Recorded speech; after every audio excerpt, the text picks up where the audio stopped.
to ever suggest any particular curriculum because there's so many that are good for so many people in so many different ways. Right.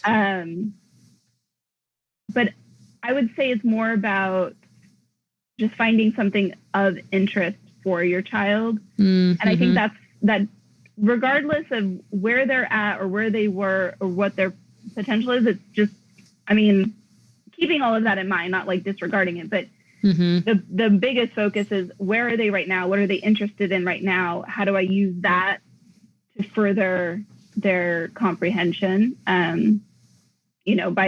By following their lead and what are they interested in and making sure that we're focusing on that as much as we can. And then the other strategies when we have to read about history and they are not getting it, that we can act it out or draw it out or. Yeah. What are your thoughts on high interest, low level readers? Oh yeah, for sure. Okay. Those are excellent. Okay. Because Lisa followed up with, how do I get my middle schooler to read more on his own opposed to him? Not exactly sure.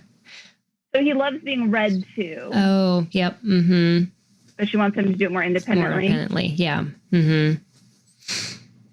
I mean, what are your thoughts on audiobooks? I love audiobooks.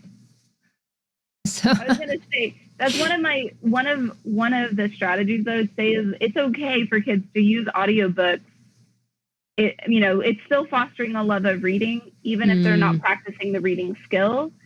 If that's where they're getting their comprehension from, it's still building all those right neural networks, at least for the comprehension part. And the biggest detriment to their reading is anything that drives them away from wanting to read. So that is, gotta quote you on that one. You have to read this. You can't listen to the audiobooks, and they're not anything that gets them to not like reading. It's right. The audiobook is requiring all those same comprehension skills of understanding the language and visualizing something. If it's that versus watching a movie, there's a lot more complexity to an audiobook where they're having to listen to it. I'm not against the movies either as another support, but it's just, it is different skill set there. Whereas the audiobook is using that almost all the same neural networks as with the listening comprehension as with the reading comprehension. It just doesn't practice the skill of reading.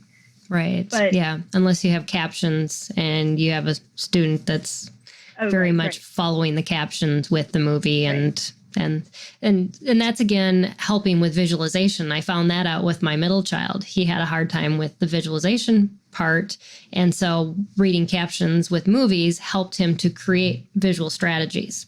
And very good. It was kind of happened by accident. So, one of our other listeners said join a book club, and I guess if you have a child who's motivated by like peer pressure, that might be a really good suggestion.